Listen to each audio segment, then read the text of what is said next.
All right then guys, welcome back to another video from Reef Drama, and in this video we are going to be doing a Tropic Marin ICP water test, and we will be getting the results back at the end of the video. Well, fingers crossed we do. And we're also going to be finishing off the exterior of the pond. So that is all coming up, and just quickly to point out, in the background you might notice there that I have built myself a little cabinet for all my controllers, and what I'll do is at the end of the video I'll put a link to that if you're interested in seeing where I bought it from and then what I had to do to it to make it look like that. All right, let's get on with the video. Right, so we have received another delivery and I'm going to need these. So let's go have a look what we've got now.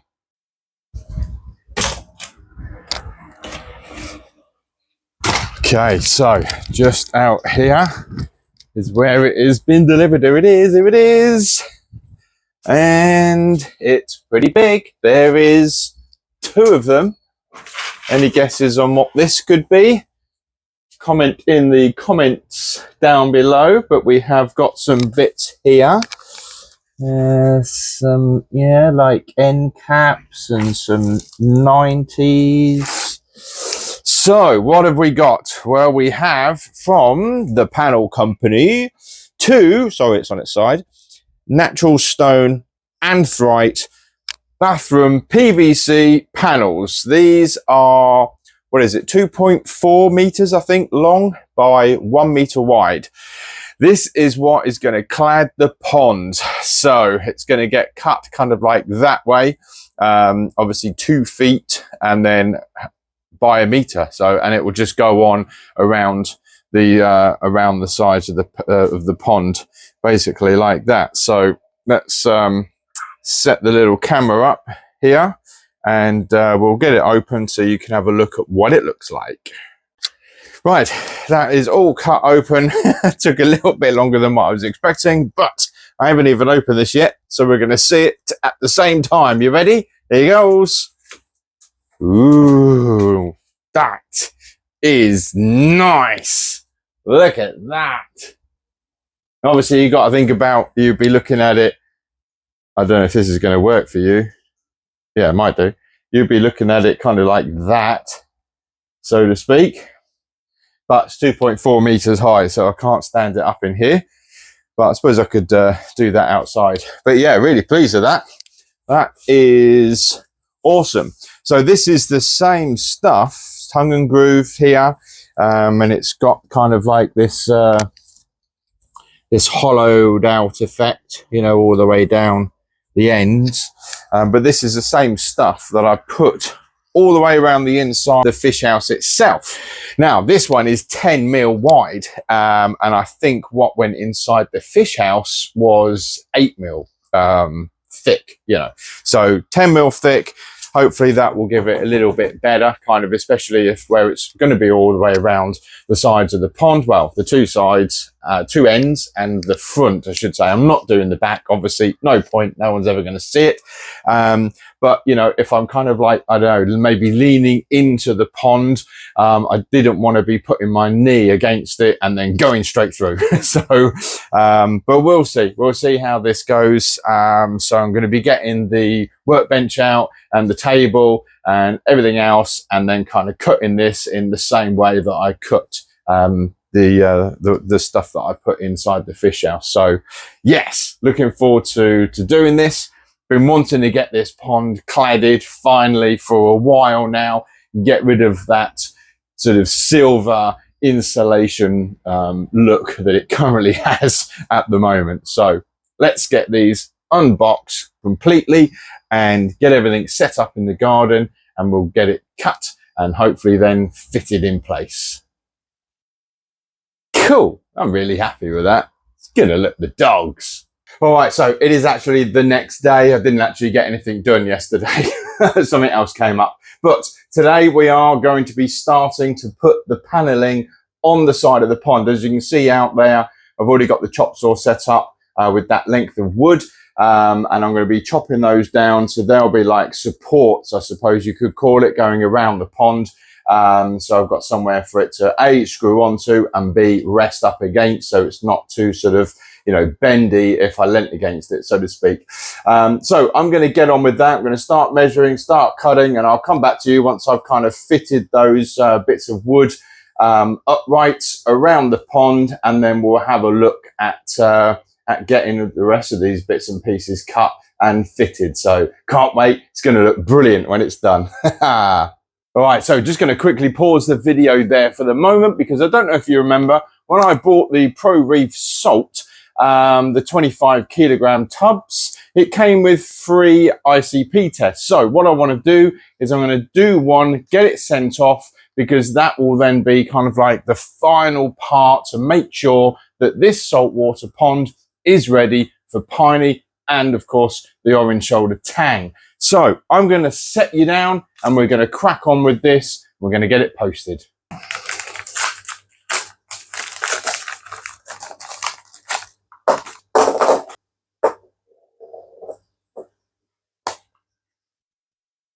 Right, so what we need to do is rinse out these vials a little bit. All right, so let's give them a bit of a wash in there. And then I'm going to take our syringe, quick wash through. We'll draw up 20 ml. We've got a little filter here. Stick that on the end. And then we push out 5 ml to wash it through.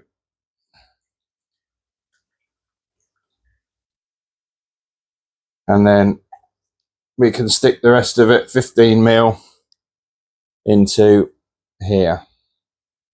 We're basically going to do this twice. Put the caps on, stick the sticker on, stick it in the post. Job done. And then, of course, we just wait. Now, could take anywhere between maybe 4 to 10 days, I believe. So what I would do is I'll update you at the end of the video, most likely. Fingers crossed that we get the results back.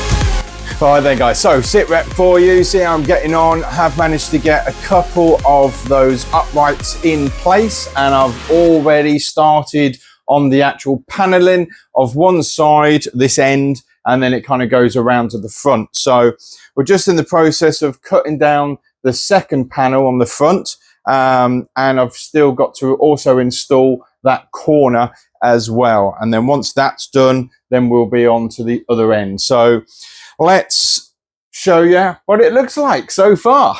And there we go, just like that. Let's use the one on the top. That's just up there because that's where I'm cutting. But that is the end panel. Coming round, we've got this nice kind of curved corner on it. And then it goes along down to so far here, just where I've got that piece of wood in there just to obviously fix it to. Got these anyway for support, so the next one will obviously just go straight into this corner. This corner's fixed on, and I've also got this lower piece, bottom piece, whatever you want to call it, which will kind of act like a bit of a skirting board, I suppose, all the way along there. So yeah, so far so good, very happy with it.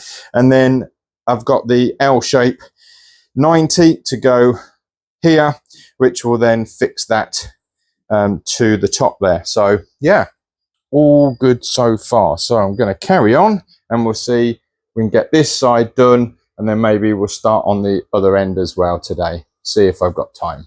So, how are we getting on? Well, hopefully in the background you can see that I have managed to now get that front panel completed, and I was going to be tackling the other end, but unfortunately, yes, we had a small accident. Always wear your safety goggles, guys. Always. No, wait. But no, that's not going to work with this. Anyway, always wear safety protection, whatever it might be. So kind of, yeah, it's on hold for a bit. And once this is kind of fixed, then I will carry on. Oh dear, never mind. So we're back at it today, and we're going to be finishing off this end here of the pond. You might notice if I come down, what I've done here is behind sort of, well, this area here, there's a crosswave. The magnet is inside, kind of like these fins, I suppose you could call it. So I've pushed these pieces of insulation against the magnet, and then when the paneling is on here, it will be pressing against this. So what that will enable me to do is when I remove the crosswave for cleaning, the magnet's not going to fall out, and then obviously I can't get to it because the paneling's on. So I've done the same on the other end as well. But yeah, this is what we're going to be getting on with today. So I need to put like a piece of wood in here sort of somewhere, and then we'll get the first piece on, and then we'll cut the second piece and we'll get that on as well. So hopefully I'll come back to you when it's finished. All right then, guys. So there we go. It is now all cladded all the way round. Really happy with that. Not going to see much on this end because I have this unit, but obviously I still need to do the L-shaped capping just around the top here. But apart from that, it's looking awesome. Really pleased with that. Very happy. So what I'll do is I will get this, probably have to stick it on, I should imagine. So I don't want to screw it. I'll have to stick it on. And then once that's done, then we'll be fully finished with the exterior of the pond. That's brilliant. Look at that. So pleased with that. Okay, so I have slightly changed my mind with regards to how I'm going to cap off the top of this paneling. So I'm going to show you what I'm now going to use, as I'm not going to use the L shape anymore. Okay, so this is the piece that I'm going to use. I'll take this out. Basically, it's the exact same piece that's down all the way across the bottom. As you can see, it's kind of deeper one side than the other. I have gone around in certain places, like here, for instance, and I've just put a little screw into there just to hold it in place. Same within there as well. So my plan with this is, rather than having to stick the L shape to this, and then if ever I need to remove this, I've got to remove the L shape, which might then damage this. This will just literally clip into place. So I'm going to have the longest side facing us. So the shorter side is then going behind, which also means that I only need to cut like a little piece out wherever the screw are all the way along. But it will basically go in sort of like this. It will just clip in there like so. And we get it all the way up to the end. We'll change hands. And it will nicely clip over that piece. Like so. Pushed up. There we are. No, I got it better than that earlier. I got it right up to that line. I can't do it with one hand. But essentially, it will finish it off and it will look like that. And then again, from the inside, this is kind of what we will see. And then this side will then obviously come up all the way along to that line there. And then all I'll have is just like this little kind of gap here showing. So I'll have to maybe try and put something white in there. Just to kind of cap it off, I suppose. But not too bothered if I can't, or if I can't be bothered. But yeah, so once I've brought some more of this, this is then how it's going to get capped off, I should say. Saying that, I haven't got the time to go out and buy it because we're actually going on holiday tomorrow. So we're heading off to Spain for a couple of weeks. So that's rather nice. Can't wait for that. So this capping is going to have to wait until well, the next video, and I'll update you in that. Now, we have had the results back for the ICP test. So don't forget, obviously, you saw earlier in the video how to actually take the sample from your water and then obviously get it into the envelope and get it posted off. That's the easy part. Also, what you need to do, don't forget, is set up an account if you haven't already got one with Tropic Marin for the ICP test. Now, that's also very easy and straightforward to do. You just basically follow the questions that they want to know. So when you've put in all your details, your normal kind of email, password, all that sort of stuff, it will then ask you how big your tank is in, you know, either liters or gallons. It will ask you what you're keeping in there, whether it's SPS, LPS, softies, fish only with live rock, whatever it might be. All the questions, you just answer those. All like your filtration, what filtration are you using, what rock have you got? Just fill it all out, set it all up. Obviously, you can then obviously post off your sample, and then you wait then obviously for it to come back, which is what I have now done, and it has come back. Now, I've also had a little update as well from Tropic Marin with regards to how long it takes. So this only really applies to anybody that's in the UK. So when you post your sample off to Chorleywood in the UK, they then, when they receive it, forward it on to Germany. Now, they only post it on a Tuesday and a Thursday. So unfortunately, who's at the door? Sake. So unfortunately, what happened with mine was I posted it, I think, on a Friday or a Saturday. They then got it, I believe, Tuesday, but in the afternoon. And by then, their courier had already left, or however they post it off to Germany had already happened. So it didn't actually go on the Tuesday. Mine sat there then until Thursday. Then it went off to Germany, and then it took from there, I believe I got it back, or I got the results back around about 10 to 11 business days later. Now, I got an email on the phone as well to let me know that they had received the analysis. That was only when it was received in Germany, though. And I then got another email to say that here are your results. So let's have a quick look at the results. Right, so there is my analysis that I had back from Tropic Marin for Piney's Cove, as I've called the pond. And you can see, first of all, that we've got some values there to be considered that are in red. And we've also got a few there as well in yellow, so maybe not so important.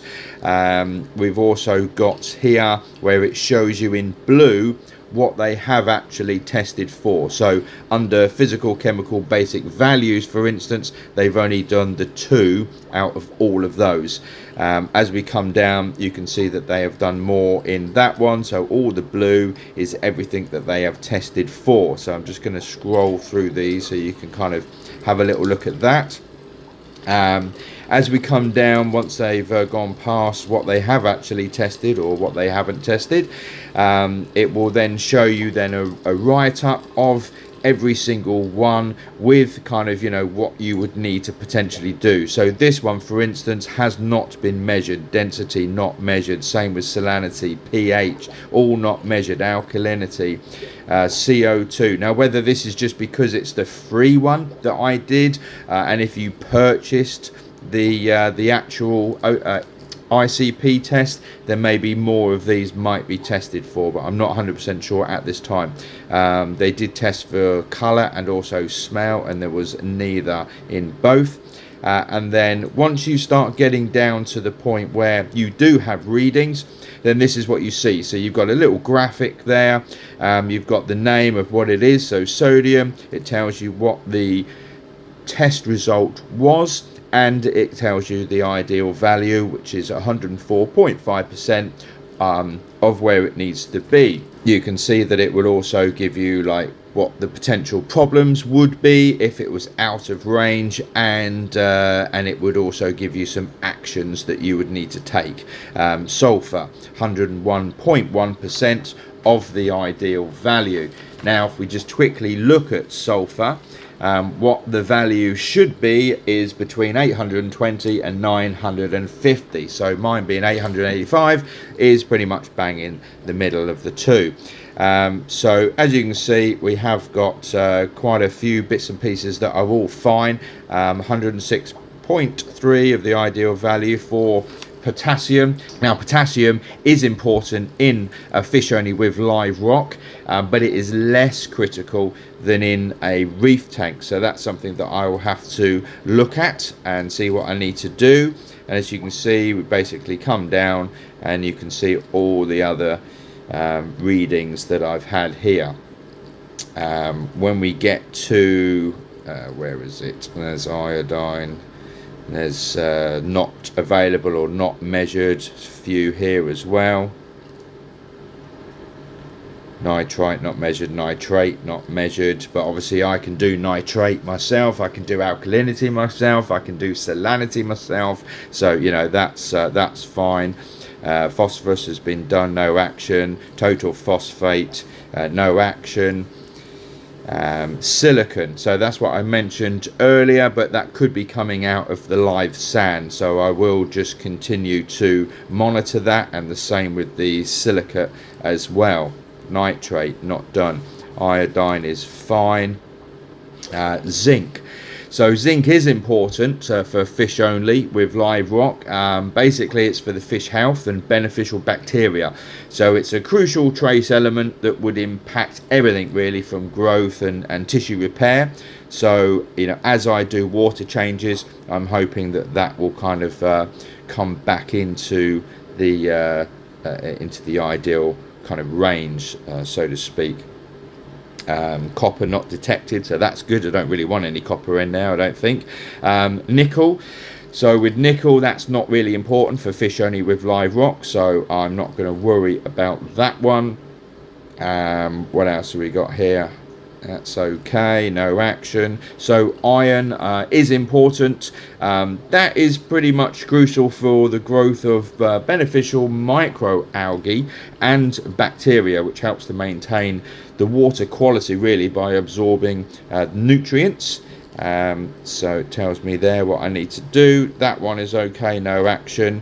What's that one there? Cobalt. I'm not sure about this one, as I think it's a trace element mostly for the health of corals, maybe sponges, so yeah, maybe, but won't really be putting corals into this pond.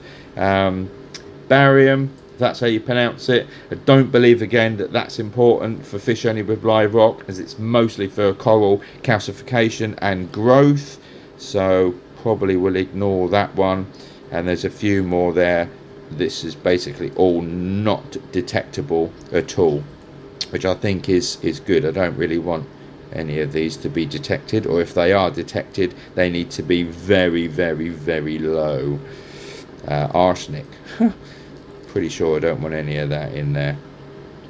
So there you go, so that's it.